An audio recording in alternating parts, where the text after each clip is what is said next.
экалагічнай бяспецы жыцця. І менавіта сёння мы з вами паговорым пра тое, што складае аснову нашага жыцця. То есть чым мы займаемся дастаткова часта, а нашы, як то сказаць, супланетарныя суседзі, жывёлы нават гэтым займаюцца амаль што большую частку сутак.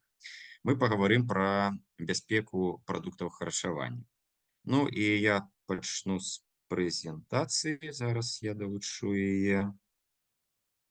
Пытанне прадуктаў харчавання, бяспекі прадуктаў харчавання, яно звязана перш за ўсё сувязі з тым, што дзякуючы ім мы забяспечваем наш арганізм рэчывамі, якія будуюць наш арганізм, забяспечваюць нас энергіяй, забяспечваюць вітамінамі, якія рэгулююць розныя біяхімічныя працэсы, і таму мы без іх існаваць не можам. Ну і навогуле сённяшні занятак ён будзе прысвечаны шэрагу такіх момантаў. Перш за ўсё, конечно, хацеў бы сказаць, што мы будзем гаварыць пра экалагічную бяспеку прадуктаў харчавання. І пад экалагічнай бяспекай мы будзем разумець якраз бяспеку тых кампанентаў навакольнага асяроддзя, якое мы ўжываем як прадукты харчавання для нас, як жывых істот, ну і, конечно, для навакольнага асяроддзя.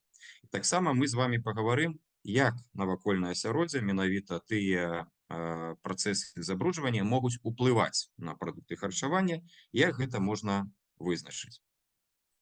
Ну і вельмі цікаўлюся звычайна гісторыяй, гісторыя лакальнай, гісторыя глобальнай. І вось калі мы говорим пра прадукты харчавання, хацеў бы узгадаць нашых продкаў, першабытнага чалавека.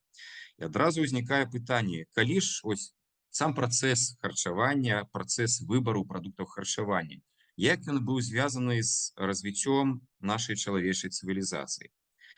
Першабытны чалавек, по крайней мере, так гавораць гісторыкі, археолагі, ён харчаваўся рознай ежай. І самае простае, конечно, гэта было знайсці раслінную ежу. Дарэчы, нашыя, як то сказаць, субпланетарныя суседзі, гэта чалавекападобныя, это малпы, гэта тыя ж самыя арангутаны і гарылы, якія зараз існуюць у многіх рэгіёнах нашай планеты, яны 9 гадзін на суткі харчуюцца, ужываюць нейкую ежу, а абсалютнай большыні гэта раслінная ежа. І хутчэй за ўсё, і першабытны чалавек таксама пачынаў з расліннай ежы, таму што ее лёгка было знайсці. Асабліва ў тых рэгіёнах экватарыяльнай, субтрапічнай, трапічнай, рэгіёнах экватарыяльных, трапічных, субтрапічных, дзе расліннасці дастаткова шмат. Але па меры міграцыі першабытнага чалавека і распаўсюджвання яго па планеце, ён трапляў ва ўмовы, якія не дазвалялі цэлы год, круглы год мець раслінную ежу. То есть это менавіта рэгіёны памернага поясу, ну і нават ужо субарктычнага.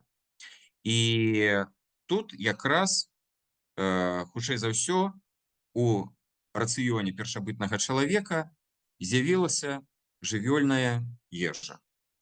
І што такое жывёльная ежа? Гэта не толькі мамант, які паказаны зараз на малюнку, гэта і тыя ж самыя насекомыя, лічынкі насекомых, гэта розныя малюскі, гэта тая ж самая рыба, якую мог чалавек нейкім чынам здабыць. Ну і, канешне, па меры развіцця розных прыстасаванняў да лоўлі, да палявання, рацыён, мясны рацыён чалавека, першабытнага чалавека павялічыўся. Добрай знаходкай для першабытнага чалавека быў агонь, таму што тэрмічная апрацоўка як расліннай, так і жывёльнай ежы, яна дазволіла стаць ёй гэтай ежы больш прыдатнай для яго арганізма.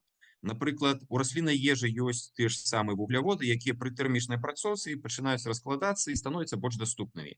Яшчэ больш добрага атрымалася жывёльнай ежы, таму што той же самы кусок мяса, свежага мяса, запечаны на агні, станавіўся больш прыдатны для ўжывання, біяхімічнага ўжывання, рэакцый, таму што белкі распадаліся, больш лёгка распадаліся на састаўныя часткі, на тыя ж самыя амінакіслоты. Ну і вось, дарэчы, цікавая такая рэч, і гісторыкі і археолагі прапануюць гаворыць о тым, што прыкладна 2 мільёны гадоў назад у рацыёне чалавека вельмі папулярным быў костны мозг. Гэта прадукт, які вельмі каларыйны. На 100 грамм гэтага прадукта прыходзіцца 800 кілакалорый. І, ну, як пішуць там вот в адным навуковай працы, я знайшоў, што, напрыклад, адзін алень мог забяспечыць ежай на некалькі дзён 26 чалавек. І гэта быў старт, таму што у сувязі з павелічэннем колькасці мясной ежы чалавек пачаў атрымоўваць больш энергіі, яго пачала ўзрастаць мышачная маса, яго павялічыўся аб'ём галаўнога мозга, і ўсе гэтыя працэсы ператварэння біялагічнай істоты Homo sapiens sapiens у біялагічна-сацыяльную, яны паскорыліся. Але, тым не менш, раслінная ежа у шмат якіх рэгіёнах нашай планеты, яна заставалася асновай, асабліва, вось, як я раней гаварыў, у экватарыяльных, трапічных, субтрапічных рэгіёнах. І, напрыклад, калі мы говорим про наш рэгіён памеранага пояса, ляснога пояса, то вельмі папулярнай ежай былі те ж самыя дубовыя жалуды, таму што іх можна пасля тэрмічнай апрацоўцы было пераўтварыць у нейкае падобие порошка, нейкую муку, і з яе ўжо вырабляць дастаткова каларыйныя прадукты харчавання. Калі мы говорим про гісторыю харчавання, яшчэ ёсць адзін прадукт, які заўсёды спрэчна ўзгадваецца, і патрэба ў ім яна змянялася на працягу часу. Гэта звычайная харчовая кухонная соль. Соль, якая з'явілася у рацыёне чалавека у большасці пасля таго, як пачало развівацца земляробства, і чалавек пачаў атрымоўваць дастаткова вялікую колькасць расліннай прадукцыі. Справа ў тым, што жывёльная прадукцыя, яна ўтрымоўвае дастатковай ступені хларыд натрыя. І мяса, можна нават так жорстка сказаць, прабачце мяне веганы, вегетарыянцы, крывавае мяса, яго можна есці без солі. То есть там дастаткова натуральнай солі, якая паглынаецца арганізмам чалавека. А вось раслінная ежа, па меры таго, як пачало развівацца земляробства, раслінная ежа патрабавала ўжо соль. І соль пачала вырабляцца. Яна пачала, ёй пачалі, яна стала адным з прадуктаў абмену, гандлёвых абменаў, ну а пасля стала адным з дастаткова каштоўных прадуктаў у тых рэгіёнах, дзе яе не было. Таму што соль у тыя часы пачатку чалавечай цывілізацыі, яна выраблялася дастаткова складана, то есть яго выпарвалі з вады салёных азёр або марской вады, і пасля ёй гандлявалі. Зразумела, што ёсць соль, якая мінеральная соль, якая залягае ў нетрах зямлі, але дабрацца да яе было дастаткова цяжка. То есть толькі ў некаторых горных рэгіёнах, дзе ў пячорах былі нейкія там адклады гэтай солі, там старажытнай солі, можна было ее здабыць. Так што соль стала вельмі каштоўным прадуктам, кампанентам харчавання і застаецца такой да цяперашняга часу. Земляробства. Земляробства – гэта адзін з тых крокаў, цывілізацыйных крокаў чалавека, Homo sapiens, які дазволіў атрымаць дадатковую колькасць прадуктаў. То есть можна было вырошчваць на значнай плошчы пэўныя прадукты харчавання і імі абменьвацца. І вось менавіта земляробства дала старт на запашванню прадуктаў харчавання.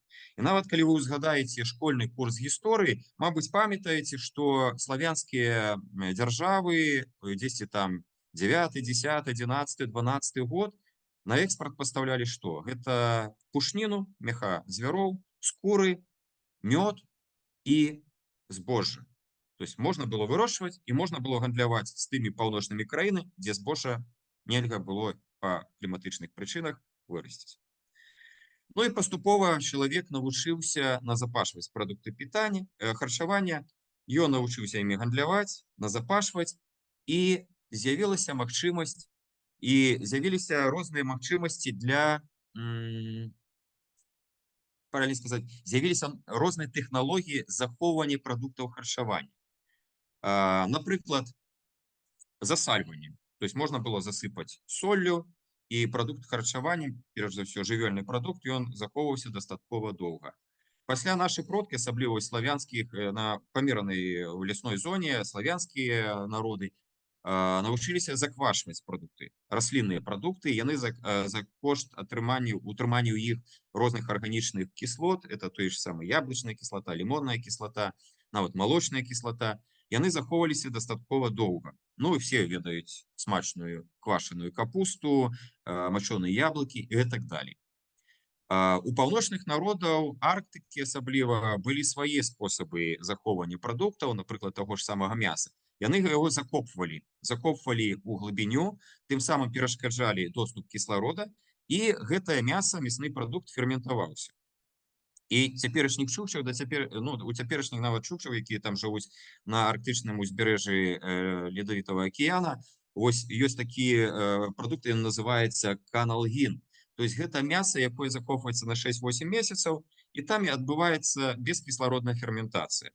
Але гэта вельмі спецыфічны прадукт, таму што там пры ферментацыі выдзяляецца аміяк, і смак такі не вельмі прыемны. Но вось калі нехта быў у Ісландыі, то там нацыянальнай стравай з'яўляецца гэта мяса акулы, якое таксама закопваецца ў зямлю, яно захоўваецца нейкі час, адбываецца ферментацыя, і вось атрымоўваецца такі, гаворыць, смачны прадукт.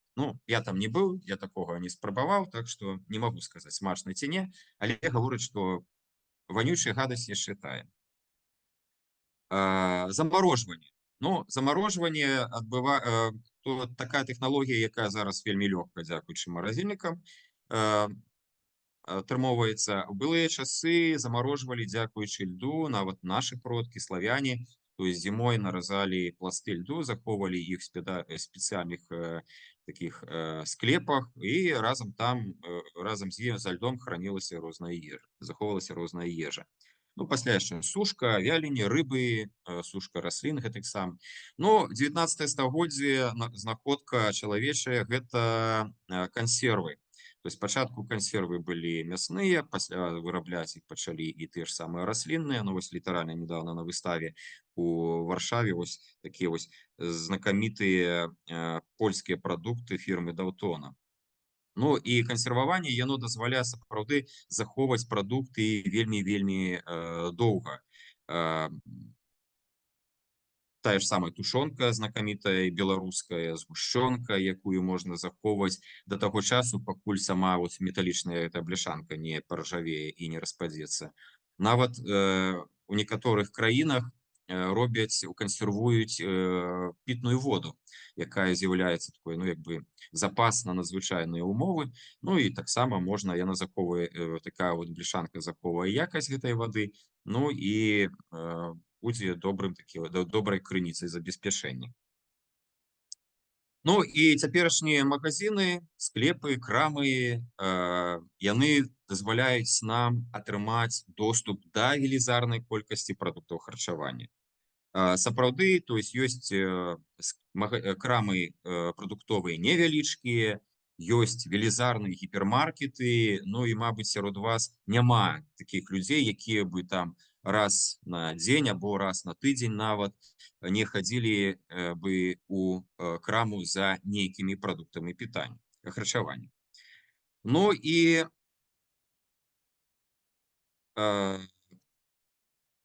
звычайныя рынкі, базары, маркеты, яны захаваліся не толькі на постсавецкай прасторы, яны ёсць і ў краінах Еўрапейскага Саюзу, яны ёсць у краінах іншых рэгіёнаў. І звычайна такія вось рынкі — гэта магчымасць, па-першае, купіць прадукты харчавання трошкі танней, чым у звычайнай краме, і атрымаць доступ да прадуктаў харчавання без нейкай велізарнай апрацоўцы, напрыклад, купіць у тых же самых фермераў. Але тут вось гэтыя харчовыя рынкі — гэта адна з пляцовак, пра якую мы будзем гаварыць у кантэксце гринвошынгу. Трошкі пазней я раскажу. Калі мы прыходзім купляць прадукты харчавання, мы звяртаем з вами на розныя рэчы. Вось глядзіце, вось якраз два фотаздымкі. Першы фотаздымак — гэта нейкі рыбны рынок. наколькі я зразумеў, гэта рыбны рынок дзесьці не, гэта польскі рынок.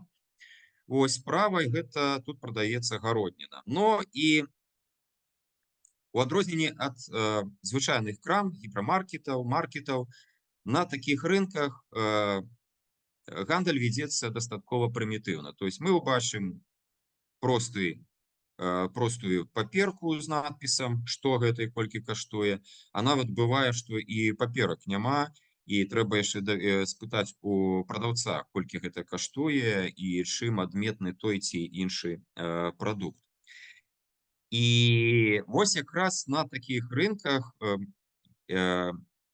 хоць тут доступ да фермерскіх прадуктаў дастаткова хуткі, добры, мы не атрымоўваем якасную спажывецкую інфармацыю. Вось гэты рынок, гэта рыбны рынок з Рыгі, Латвія, дзе некалькі гадоў назад прынялі спецыяльныя нормы пра дадатковае інфармаванне спажыўца. Што такое рыба? Рыба, ну, быццам бы прадукт харчавання. Але першапачаткова гэта жывая істота, якая плавае у водным асяроддзі. І якраз харчуецца тым, што там ёсць у гэтым водным асяроддзі. І у той жа Латвіі, як і шмат якіх іншых краінах Еўрапейскага Саюзу, прынялі рашэнне, што на вось гэтых ярлыках, дзе напісана, што гэта і колькі каштуе за кілаграм ці там 100 грам, абавязкова павінна быць указана, дзе гэта рыба жыла. Той, хто ведае нашу праграму пра Балтыйскае мора, якую здзяйсняла наша арганізацыя Неруш, ведае, што мы заўсёды гаварылі, што Балтыйскае мора гэта вельмі забруджанае мора. Але не аднолькава забруджана ў розных рэгіёнах. Так вось, якраз грамотныя спажыўцы рыбы, яны выбіраюць рыбу, якая жыве у тых рэгіёнах Балтыйскага мора або іншага рэгіёна сусветнага акіяна, якія лічацца бяспечна. Напрыклад, рыба з Рыжскай затокі, яна лічыцца не вельмі добрая, нават тая ж самая кілька, з якой пасля вырабляюць шпроты і так далей.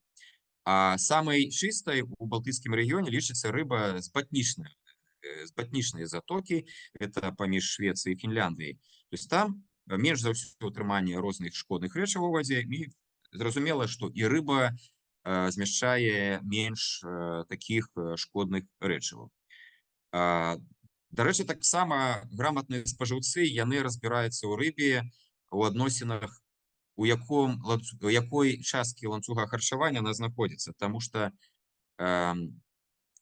тыя гатункі рыбы, якія знаходзяцца ў самым пачатку ланцуга харчавання, то есть яны харчуюцца расліннымі прадуктамі, то есть кансументы першага парадку, яны менш утрымліваюць шкодных рэчываў. А ты, якія знаходзяцца кансументы там 3-4 парадку, якія з'яўляюцца драпежнікамі, харчуюцца іншай рыбай, яны змяшчаюць у сябе больш шкодных рэчываў. Дарэчы, лічыцца, што адна з самых карысных гатункаў рыбы і бяспечных з пункту гледжання экалагічна, гэта кілька. Таму што гэта фітафаг, і яна харчуецца фітапланктонам і менш за ўсё назапашвае шкодных рэчываў. Ну і цыклы жыцця ў кількі невялікі, яна не паспявае за сваё жыццё накапіць гэтыя шкодныя рэчывы. Так што звяртайце на гэта ўвагу. Ну і вось зараз для мяне такое пытанне для вас. Вось калі вы ідзеце ў краму, гіпермаркет, што вы ўлічваеце пры выбары прадуктаў харчавання? Вы можете это сказаць голасам або напісаць у чат.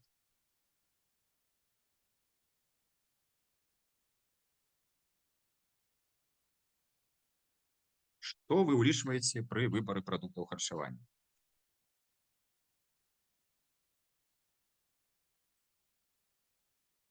Можно я скажу? Можна. Я улічваю першае, гэта краіну, дзе быў выраблены той ці іншы прадукт. Другое, наколькі ён перапрацоўваўся, то есть калі гэта кусок мяса, гэта адна сітуацыя, калі гэта сасіска, у якой там 5 разоў уже пераробленае мяса і дабаўленае невядома што, гэта другая сітуацыя. То есть гэты момант, ну і трэцяе кошт, конечно. Дзякуй. Яшчэ ёсць якія варыянты?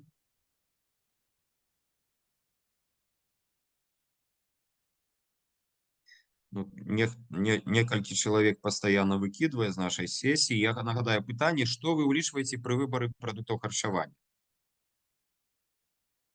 Так, у чаце напісалі кошт, дату вырабу, суадносіны кошт, якасць, знешні выгляд, смак, тэрмін прыгоднасці, вырабнік, кошты, Xiaomi нам сказала. Добра. Ну, вот я таксама правёў апытанне сваіх калег, і што у большасці 6 таких паказчыкаў, што напісалі, адказалі рэспандэнты. То есть, хто вырабнік, дата вырабу, тэрмін прыгоднасці і захоўвання, каларыйнасць, упакоўка і што ўтрымоўваецца, напрыклад, у адносінах да харчовых дадаткаў Е. То есть вось такія адказалі такія фактары, які ўлічваюцца пры выбарах прадуктаў харчавання.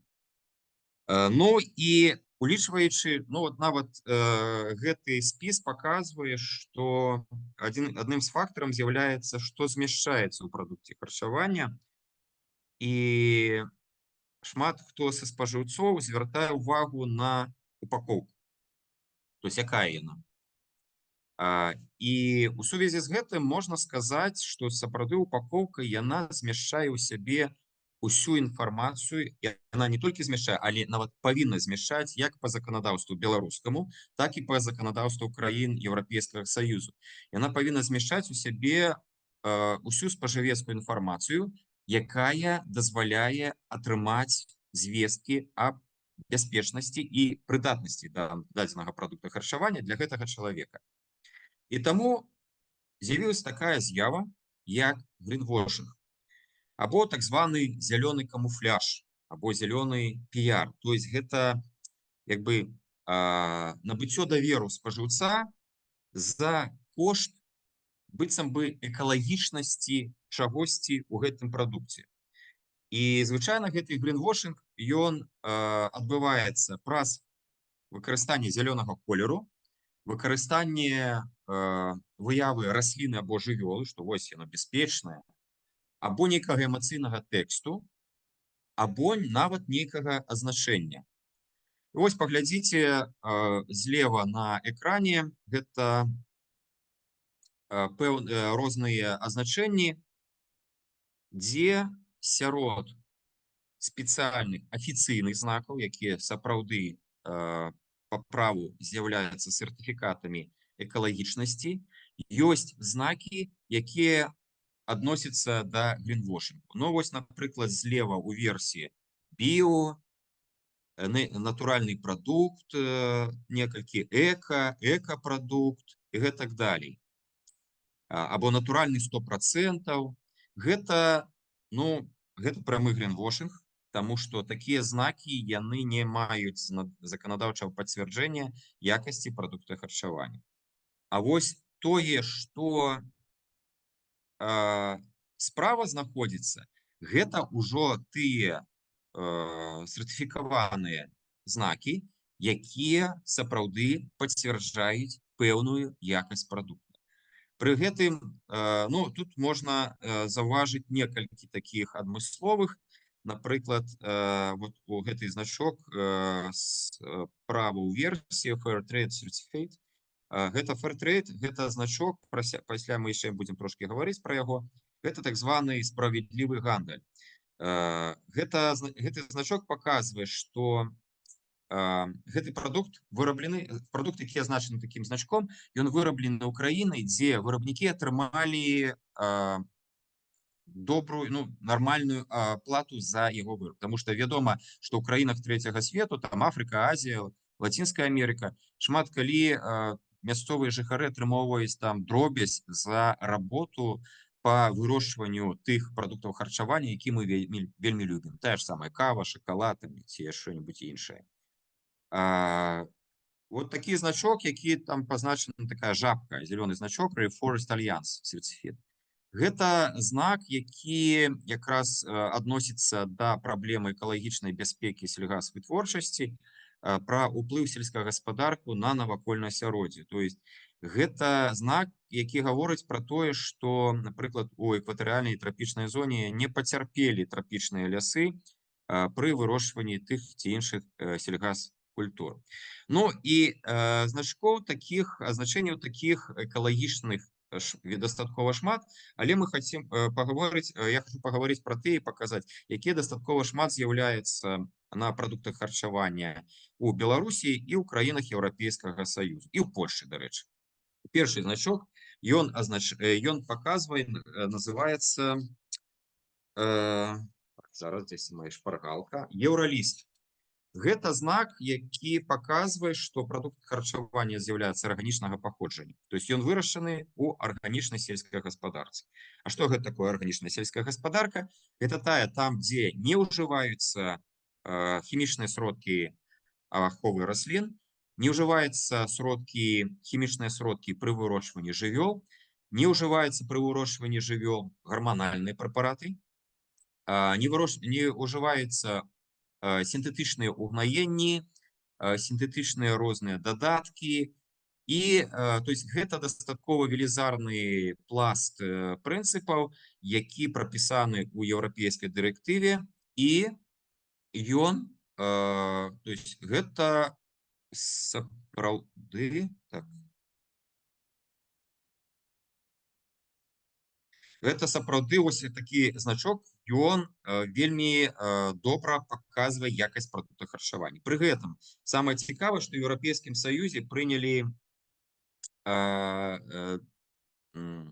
такую норму, што прадукты харчавання, якія могуць вырашчвацца ў іншых краінах свету, не ў Еўрапейскім Саюзе, могуць таксама сертыфікавацца нормамі Еўрасаюза. Напрыклад, украінскія прадукты могуць сертыфікавацца такім значком, беларускія могуць, але я не бачыў ні разу. З якой-нибудь Лацінскай Амерыкі я бачыў сокі з трапічных фруктаў, які ось мелі такой значок. Ну і справа гэта значок, які нацыянальны польскі, потому што кожная краіна Еўрапейскага Саюза сама можа прымаць свае нацыянальныя сертыфікаты. Так, Ларыса, калі ласка. Прошу прабачэння. Я наконт хацела просто еўраліста сказаць, што я бачыла на беларускім прадукце, які называецца мука маладзечынскага камбіната. О, бачыце, то есть уже маладзечынскі камбінат. Я не памятаю, як называецца правильно, але менавіта горад Маладзечна, і там яны вырабляюць муку жытнёвую розных гатункаў, і вось на ёй ёсць еўраліст. О, бачыце як. Дзякуй, Ларыса. Прабачэння. Ну і вось я хочу паказаць таксама, то есть розныя краіны прымаюць свае значкі, так што не пужайцеся, калі вы бачыце, ўсё гэта можна праверыць. Таму што такой знак, я папярэдні слайд яго праматаў, але пакажу. Глядзіце, ён акрамя вось гэтага самого азначэння яшчэ абавязкова утрымоўвае інфармацыю. Па-першае, гэта краіна, то есть код краіны, там УА или ПЛ, калі Польшча, калі гэта там, напрыклад, там Іспанія, то ЭС і гэтак далей. Пасля метод вырабніцтва, то есть біялагічны, экалагічны ці арганічны, ёсць там такая свая спецыфіка. Пасля ёсць нумар, гэта рэгістрацыйны нумар. Я не так даўно прыхварэў і купіў тут у аптэцы кветкі ліпы. І вось тут таксама ёсць азначэнне, што гэта вырашчана ў Польшчы экалагічны прадукт і мае ён нумар рэгістрацыі. Ну вот прыклады я хацеў паказаць, это мои ўласныя фотаздымкі. Напрыклад, злева гэта курыныя яйкі, якія маюць сертыфікацыю. Дарэчы, у Польшчы вельмі, Польша навогуле ганарыцца сваёй вытворчасцю яек, і тут шаленства перад Велікднём каталіцкім было. Перед православным, мабыць, так не будзе, але перед каталіцкім было, тому што это абавязковая страва на великаноцным стале ў Польшчы. І вось глядзіце, тут акрамя значка еўрапейскага зялёнага лістка яшчэ дадаткова написано, што это Go Bio, арганік, арганічнае і так далее. Ну вот і справа, глядзіце, цікавая такое рэклама. Гэта не арганічны прадукт, але ёсць таксама, ну, трошки гэта гринвошинг, але ну, тут хочацца яму верыць. Ну, па-першае, тое, што гэта, то есть ён не атрымоўвае яек, гэты маянез, які тут рэкламуецца. Но гэта звязана з тым, што яйкі з'яўляюцца час ад часу для некаторых людзей алергенным прадуктам. Няма глютэну, няма так, хтосьці включыў субтитры по патрабаванню. Я вось это не зразумеў. Ну, але ладно. Няма глютэну, няма лактозы, 100% натуральнай і са зніжанай колькасцю тлушчу. Ну, што здесь цікава, што сапраўды ёсць унізе гэтага баннера можна ўбачыць значок, сертыфікаваны значок, што не ўтрымоўвае глютэн, што ён падыходзіць для веганаў, ну і гринвошингавы значок, што 100% натуральны. Ну, магчыма так. Вось цікавае таксама значэнне, гэта аказаўся сертыфікаваны значок, я калі пабачыў яго, я пачаў разбірацца. Вось такі знак лацінскімі напісана NFC, або па-польскі, то есть гэта сокі або нейкія фруктовыя вырабы, якія зроблены не з канцэнтраванага соку, а зроблены з натуральнага соку. Свая ёсць тэхналогія, і оказывается, не только у Польши, а у іншых краінах Еўрапейскага Саюзу на вот таких соках можна убачыць такія значки. Ну, чым яны добрыя? Па-першае, канцэнтраваныя сокі, якія праходзяць перапрацоўку, апрацоўку з натуральных сокаў, вырабляюцца з натуральных сокаў, падчас апрацоўкі яны губляюць велізарную масу карысных рэчыў, тых же самых вітамінаў. І ось уже і таксама там адбываюцца свае біяхімічныя рэакцыі, якія зніжаюць харчовую і біофізіялагічную вартасць гэтага прадукта. Ну, вось яшчэ таксама вельмі люблю з сабой браць нейкія паездкі, такія мусы, это другое снядание. Но тут няма ніякага значэння, але напісана, што без дадатку цукру, без кансервантаў. Ну і сапраўды гэты вось такія прадукты, яны захоўваюцца не шмат доўга, то есть гэта пацвярджае тое, што там няма нейкіх кансервантаў, які б забяспечвалі іх такое вось доўгае выкарыстанне, доўгае захоўванне. Ну, мне падабаецца, таму што там няма ніякіх дадаткаў, розных там узмацняльнікаў, араматызатараў, ну і гэта для мяне добра. Вось яшчэ два значки. Першы я ўжо пра яго узгадваў, час ад часу ён мае вось такое азначэнне fair trade, то есть справядлівы гандаль, паказвае, што выраблены прадукт ён не ўплываў дрэнна на навакольнае асяроддзе, но і сацыяльна справядлівы, то есть той, хто вырабляў гэты прадукт харчавання, ён атрымаў дастойную зарплату.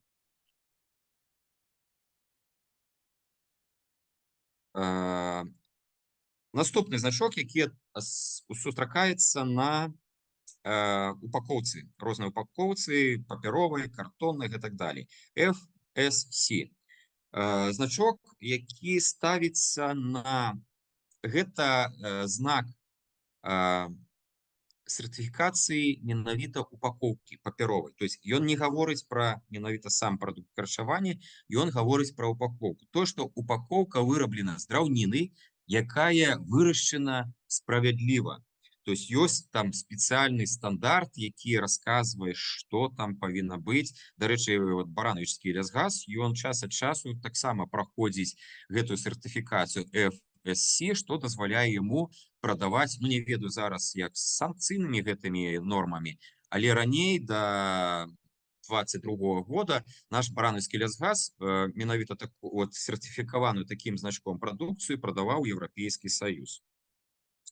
Ну і у нормах гэтага стандарту FSC ёсць там не толькі там адпаведнасць тыя ці іншыя тэхналогіі вырошчвання лесу, гэта і ўдзел грамадскасці, доступ да мясцовых жыхароў да лясных рэсурсаў.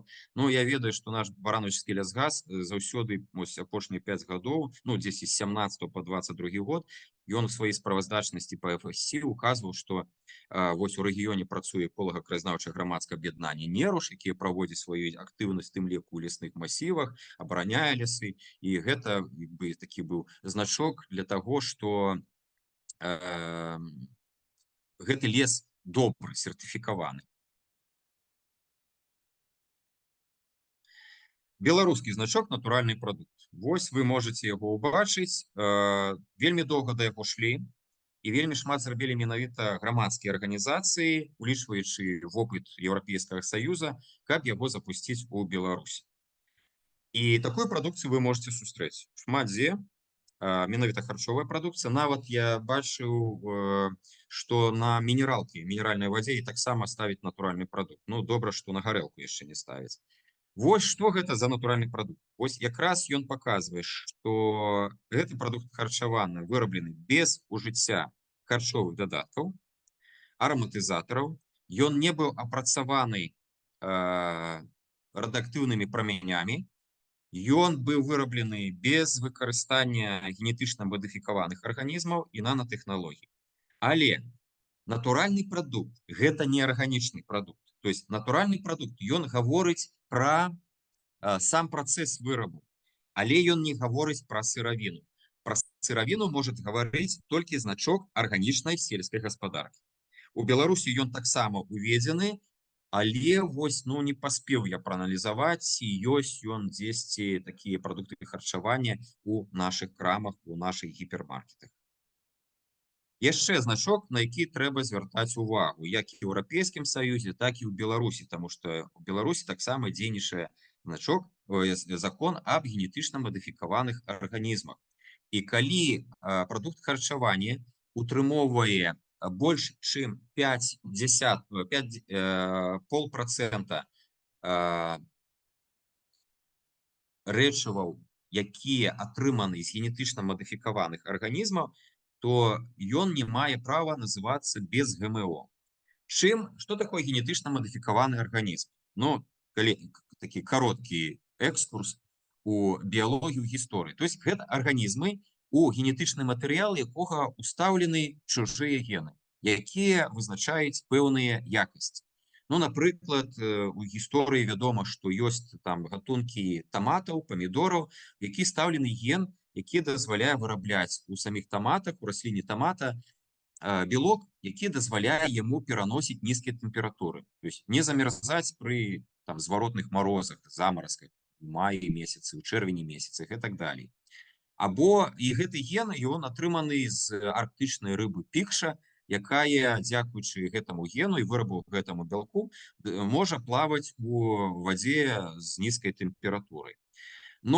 Але вось гэтыя генетычныя змены ў арганізме, яны маюць не толькі станоўчыя наступствы, то есть дзякуючы генетычна мадыфікаваным арганізмам чалавецтва змагаецца з голадам. Пра гэта ўсім вядома, і гэта час ад часу гавораць тыя, ну, як это называецца, лабісты генетычна мадыфікаваных арганізмаў. Так, але поўнасцю бяспека генетычна мадыфікаваных арганізмаў не даказана. І спажывец мае права ведаць, ці утрымоўвае прадукт харчавання ГМО, ці не утрымоўвае. Напрыклад, 96% соі на нашай планеце гэта генетычна мадыфікаваная соя. Кукуруза таксама больш за 90% гэта мадыфікаваная кукуруза. І, ну, я, напрыклад, бы не еў такую кукурузу, не еў бы такую сою. Яшчэ адзін цікавы значок. Гэты значок калісьці з'явіўся упершыню у Францыі і внутры спор.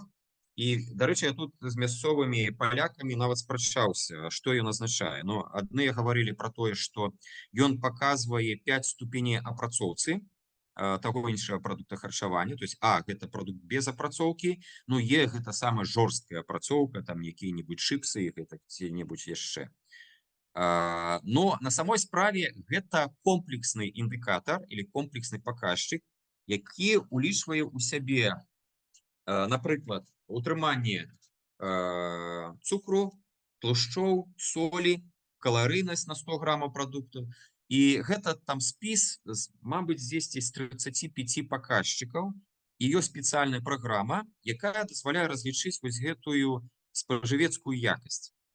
І яна, вось такі значок, ён не абавязковы, ён прыняты ў некаторых краінах Еўропы, вот в Іспаніі дакладна я ведаю, у Галандыі, і у Польшы толькі некаторыя вытворцы і некаторыя гандлёвыя сеткі выкарыстоўваюць вось такі экалагічны, правільна, мабыць сказаць, біофізіялагічны значок.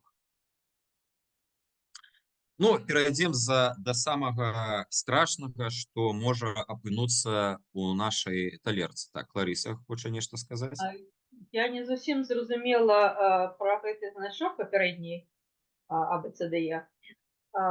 Что значит торговая сетка? То есть торговая сетка мае право ставить гэты знак? Не, торговая сетка замаўляе нейкі прадукт харчавання у вытворцы, і для свайго спажыўца, для свайго пакупніка яна праводзіць вось гэтую ацэнку прадукта. Тым самым яна... Так, напрыклад, у Польшы я ведаю Carrefour і так, дзесьці недавно ў рэкламе здымаўся, Делікатэсы Цэнтрум. Вось яны замаўляюць прадукты харчавання у вытворцаў і маркіруюць такім значком. То есть право маркировки за торговой сеткой. Так, так. То есть по замове, то есть яны замаўляюць у канкрэтна вырабніка, там звычайна будзе лагатып гэтай гандлёвай сеткі. Так, мабыць, у мяне з сабой такой няма. Я тут некаторыя прадукты харчавання ўзяў, покажу вам пазней трошки. То есть некаторыя замаўляюць, і гэта для спажыўца вельмі добра. То есть яму не трэба чытаць падрабязную этыкетку, што там каларыйнасць, ён адразу бачыць гэтыя 5 ступеней біяфізіялагічнай бяспекі. То есть это хутчэй фізіялагічная бяспека, а не экалагічная. Итак, что ёсць у нашай талерцы? Час ад часу мы сустракаемся на упаковцы прадуктаў харчавання вось такімі літаркамі Е. Але гэтага не трэба пужацца, таму што літар Е гэта магчымасць атрымаць вельмі кароткую інфармацыю пра рэчывы з велізарнай колькасцю літараў. Ну, напрыклад, калі мы возьмем звычайны яблык, то ён таксама, ты рэчывы, якія ёсць у натуральным стане, яны могуць быць адзначаны літарай Е, таму што утрымоўваецца ў спецыяльным дакуменце, ён называецца Кодекс Аліментарыус, дзе указаны усе існуючыя харчовыя дадаткі, якія можна ўжываць у вытворчасці прадуктаў харчавання, і указаны таксама нормы дапушчальнага дзённага ўжывання. Ну, звычайна, што мерай шкоды таго ці іншага рэчыва з'яўляецца не само рэчыва, а яго колькасць. То, ну, як говорится, нават звычайнай вадой можна атруціцца, калі выпіць яе там вельмі шмат. Ну і пагаворы. Ну, вот я... Так, Лариса, хочаш нешта сказаць? Прабачце, забылася выключыць мікрафон. Я хацела даведацца наконт яблыка. Вось той пералік, які стаіць на гэтай карцінке, гэта ў натуральным яблыку ён ёсць? Рэчывы, якія ёсць у звычайным яблыку. У звычайным натуральным яблыку. Просто гэтыя рэчывы перавялі ў індексе з літарай Е. Так. То есть уксусная кіслата і малочная кіслата утрымліваецца у яблыку. Конечно, у невялічкіх колькасцях яны там ёсць. Цікава. І нават ёсць глутамінавая кіслата. Это, ну, тут глутамінавая кіслата, яна ў натуральным выглядзе, гэта не глутамат натрыя, пра які мы будзем гаварыць, які выкарыстоўваецца, напрыклад, у мясных вырабах для ўзмацнення смаку. Соль – гэта таксама харчовы дадатак, пра які мы ведаем ужо давно, але яна нам патрэбна хларыд натрыя, таму што ён падтрымлівае пэўны ўзровень вадкасці ў арганізме. Соль дазваляе ператраўліваць ежу, і яна патрэбна для нармальнага функцыянавання нервовай сістэмы і скарачэння мышцаў. Але вялікая колькасць солі, яна шкодная, таму што можа выклікаць розныя хваробы. І ёсць таксама розная інфармацыя, колькі можна натуральна хларыда натрыю ўжываць у дзень. Некаторыя гавораць 3 грама, 5 грам, але трэба ведаць, што большасць солі ёсць ужо ў гатовых прадуктах. Асабліва мы улічвае, што мы выкарыстоўваем перапрацаваныя прадукты харчавання, там звычайна ёсць соль. Так што вельмі з ёй асцярожна.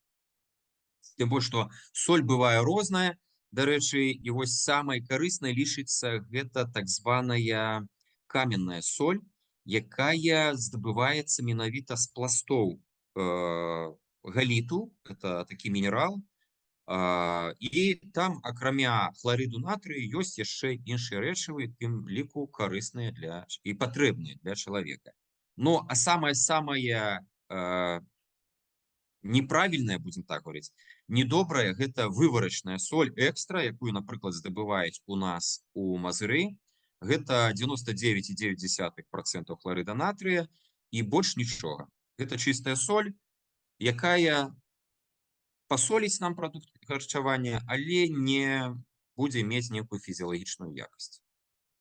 Ну і перайдзем, час ідзе хутка. Так, Ларыса, калі ласка. Бачите, я не зразумела. Так поваренная соль, это до якой виду относится? То есть это каменная, якая не измельченная? Каменная соль самая карысная. Гэта здабываецца з мінерала галіта, які ёсць у... Тая, что на картинке, соль, якая звычайно была раней. Так, якая калісьці здабывалася у Артёмівскі Бахмуце. Зараз у Беларусі наладзілі ее вытворчасць у Салігорску, таму што разам з сельвінітам, з якого вырабляецца калійная соль, там ёсць галіт, з якога вырабляецца каменная соль. То есть у Салігорску таксама ўжо каменную соль пачалі вырабляць. Ну, перайдзем да індекса Е. Не трэба іх пужацца, таму што індекс Е – гэта дапамога спажыўцу вызначыць якасць прадукта. Але што трэба ўлічваць? Што шмат калі індекс Е адносіцца да тых харчовых дадаткаў, якія з'яўляюцца сінтэтычнымі або мінеральнымі і якія могуць выклікаць алергію. То есть гэтым трэба быць асцярожным.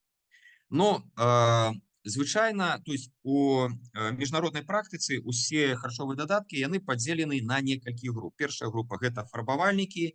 Дарэчы, самыя такія, можна сказаць, непатрэбныя, таму што яны ствараюць спажывецкую прыгажосць. То есть дадаюць колер да таго прадукту, які можа быць непрыгожым. Напрыклад, тое ж самае мяса, калі яно пройдзе тэрмічную апрацоўку, варку, яно набывае шэры колер, таму што гемаглабін у крыві у мясе распадаецца, і мяса становіцца серым, як белок. Таму туды трэба дадаць нешта прыгожае, каб мясны прадукт быў прыгожым. Дадаюцца фарбавальнікі. Шмат фарбавальнікаў у розных кандыцерскіх вырабаў, шмат фарбавальнікаў у розных напоях, розныя там фанты, белаколы і тое, што вырабляецца на невялічкіх заводзіках. Так што з гэтым вельмі асцярожна. Таму што ёсць фарбавальнікі, вось цэлы спіс я паказаў, это утрыманне якіх кантралюецца, там розныя жоўты хіналінавы, жоўты сонечны закат, там чырвоны чаравальны, понса, тартразіны і гэтак далей. Гэта, то есть, тыя фарбавальнікі, якія сапраўды могуць аказаць прамы негатыўны ўплыў на ваше здароўе. Другая група – гэта кансерванты. Ну, для чаго яны патрэбны? Каб прадукт харчавання доўга захоўваўся. Асабліва ў мясных прадуктах, малочных прадуктах. Што тут самае такое небяспечнае? Гэта солі бензойнай кіслаты. Бензаты, напрыклад, дадаюцца ў розныя напоі. Праблема ў тым, што бензаты, солі бензойнай кіслаты, напрыклад, у гэтых напоях, калі гэтыя напоі стаяць дзе-небудзь на вітрыне на сонечным месцы пад уздзеяннем ультрафіолета сонца, могуць раскладацца і ўтвараць новыя рэчывы, якія шкодны, напрыклад, для печані і нырак чалавека. Яшчэ адзін такі страшны кансервант, які, праўда, мае свой след у гісторыі харчавання, гэта нітраты і нітрыты, якія, напрыклад, у беларускай кухні заўсёды выкарыстоўваліся для кансервацыі мясных вырабаў, але іх колькасць у цяперашніх прадуктах такая, што могуць яны негатыўна ўплываць на арганізм чалавека. Такі прыклад. Калі дзіцяці даць 100 грамаў вэнджанай каўбасы, в якіх ёсць нітраты, гэта будзе для дзіцяці да 5 гадоў смяротная доза. І шмат час ад часу ёсць такія прыклады, калі людзі труцяцца нітратамі, якіх там перасыпалі дзесьці. Так што з гэтым трэба быць вельмі асцярожна. Канешне, яшчэ больш небяспечна тыя нітраты, якія трапляюць з вадой, пітной вадой, але пра гэта ўжо іншая тэма нашай размовы. Кансервантам трэба вельмі асцярожна адносіцца, таму што трэба разумець, што калі яны закансервавалі прадукт харчавання, то трапіўшы да вашага арганізму, ён таксама трошкі там нешта ў вас пакансервуюць. Антыакісляльнікі. Папулярны вельмі таксама у прадуктах харчавання для забеспячэння вялікага тэрміну захоўвання, таму што яны дазваляюць кіслароду, то есть дазваляюць не праходзіць рэакцыі акіслення карысных вырабаў кампанентаў прадукта харчавання. Вот сасіскі нездарма там паказаны, таму што ў сасісках таксама набор як кансервантаў, так і акісляльнікаў. Стабілізатары. Стабілізатары звычайна выкарыстоўваюцца загушчальнікі або эмульгатары, стабілізатары. Гэта у малочных прадуктах, это розныя там крэмы, тое ж самае морожанае і гэтак далей. Но ёсць натуральная, напрыклад, гуаравая камедзь. Дарэчы, гуаравая камедзь даказана яе лекавыя здольнасці, яна зніжае утрыманне халестэролу ў арганізме. Агар дастаткова такі добры загушчальнік, ён утрымоўваецца ў тым жа самым у зефіру, у мармеладзе, пектыны ў мармеладзе. Пектыны лічацца навогуле вельмі карысныя для беларусаў, таму што пектыны ў прадуктах харчавання дазваляюць выводзіць з нашага арганізму, напрыклад, радыенукліды, цяжкія металы і так далей. Але трэба звяртаць увагу, што ёсць паўсінтэтычныя загушчальнікі, якія, як бы менш іх трэба ўжываць. Я б не сказаў бы, што яны шкодныя, але іх менш трэба ўжываць. Што кантралюецца? Кантралюецца два эмульгатара-стабілізатара, гэта пропіленгліколь і фасфат. Ідзем далей. Рэгулятары кіслотнасці і паляпшальнікі, індексы Е500, Е599, яны звычайна выкарыстоўваюцца ў хлебных вырабах. Так, я что-то пераскочыў. У хлебных вырабах і у мясных вырабах. Чым менш, тым лепш. Араматызатары, узмацняльнікі смака. Вось адны з самых шкодных харчовых дадаткаў, якія ёсць у тых прадуктах, дзе трэба стварыць прыгожы прадукт, смачны. То есть гэта вытворчасць, гэта мясныя прадукты, гэта чыпсы, гэта кандытарскія вырабы, фастфуд і гэтак далей. Яны ёсць, і самы небяспечны гэта глутамат натрыя, які надае мясны смак прадукту, нават калі там няма мяса. Так што з гэтым асторожна. Я не буду зараз удавацца ў біяфізіялагічныя, але, паверце мне, для арганізму ён шкодны, перш за ўсё для печані, крыві і для нырак. Яшчэ адна група, велізарная група, гэта падсалоджвальнікі, дадатковыя інгрэдыенты і пенагаснікі. Гэта велізарная група, аж 700 да 900. Тут трэба таксама з гэтым вельмі асцярожна, таму што шмат хто з людзей імкнецца абысціся без цукрозы, без звычайнага цукру і выкарыстоўвае сінтэтычныя падсалоджвальнікі. Але асцярожна, таму што час ад часу яны могуць быць алергенныя або шкодзіць печані і ныркам. Наступны, перад тым, як перайсці да апошняга раздзелу, да упакоўкі, менавіта пра тое, што шкодзіць навакольнаму асяроддзю. Я хацеў бы паказаць некаторыя прыклады прадуктаў харчавання, якія ёсць у мяне менавіта, і расказаць пра іх. Так што я перайду у відэо рэжым. Ну, ось спецыяльна пакінуў упакоўку сосисок, краіна Вендлін. І тут, ну, я уже буду вам рассказывать, что есть. Что цікава, якая спажывецкая прадукцыя. Па-першае, указана, што гэтыя сосиски утрымоўваюць 95% мяса, свінина. У Беларусі такія ёсць. А вось другие берлинки, ось, тут написано, что утрымовае мясо толькі 68%. Але это я не купляў, гэта мне, это называется, харчовый фуд-пакет на свята прыйшоў.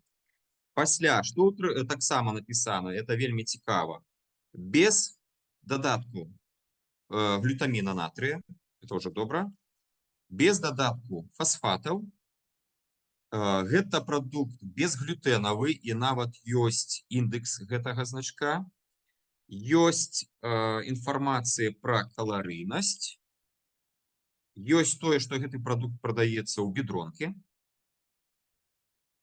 і тое, што гэта прадукт польскага паходжання. Вось.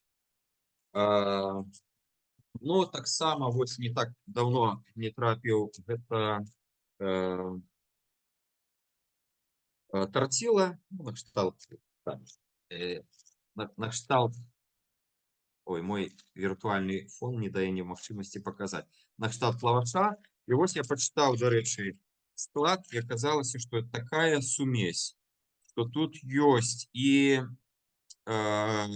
дифосфораты, і эмульгатары, і рэгулятор кіслотнасці, і стабілізатор, і кансервант, пропіянат натрыя ёсць. Так што, ну, не зусім добры для арганізму прадукт. Заўсёды вельмі шмат дадаткаў, гэта розных напоях. Вось гэта нейкая тут у мяне японская кола.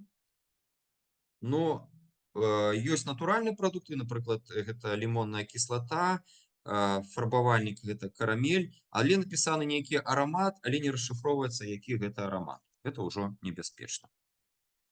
Вось. Но пераходзім мы да апошняга раздзелу нашай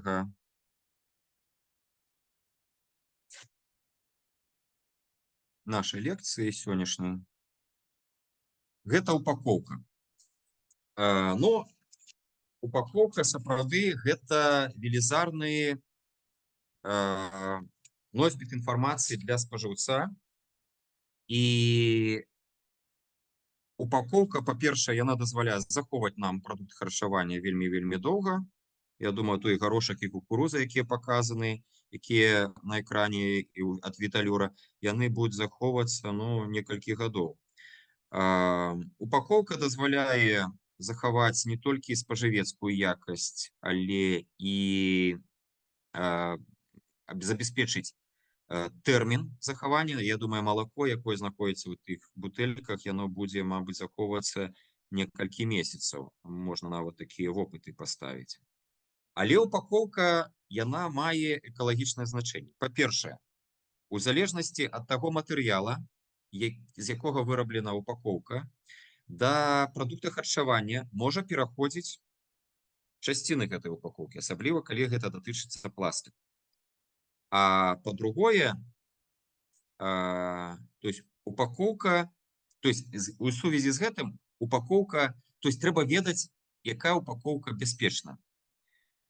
Ну, вось я хацеў бы паказаць 7 асноўных тыпаў пластычнага матэрыялу, якія звязаны перш за ўсё з магчымасцю іх перапрацоўцы пасля выкарыстання. Але гэта вельмі добра, вось гэтая таблічка, яна вельмі добра яшчэ звязана і з экалагічнасцю упакоўкі. Справа ў тым, што вось трэці значок ПВХ, поливинилхлорид, ён забаронены для вырабу упакоўкі для прадуктаў харчавання. Чаму? Таму што манамер поливинилхлорыду, винилхлорид, ён валодае анкалагічнымі ён спрыяе анкалагічным захворванням. Яшчэ адна цікавая інфармацыя, якую трэба ведаць у адносінах да пластыкавай упакоўкі. Усім вядома праблема мікрапластыку. І якраз пластыкавая упакоўка, яна дае частку сваіх часцін у выглядзе мікрапластыку ў прадукт харчавання. І гэта ўжо, як говорится, ісціна, вядомая ісціна, яна ўжо вядома з навуковых даследаванняў, з практычных даследаванняў. Так што чым менш пластыкавай упакоўкі, тым больш добра для навакольнага асяроддзя, асабліва ў тых краінах і рэгіёнах, дзе не наладжана перапрацоўка пластыку. І таксама, чым менш пластыкавай упакоўкі, тым добра для вас.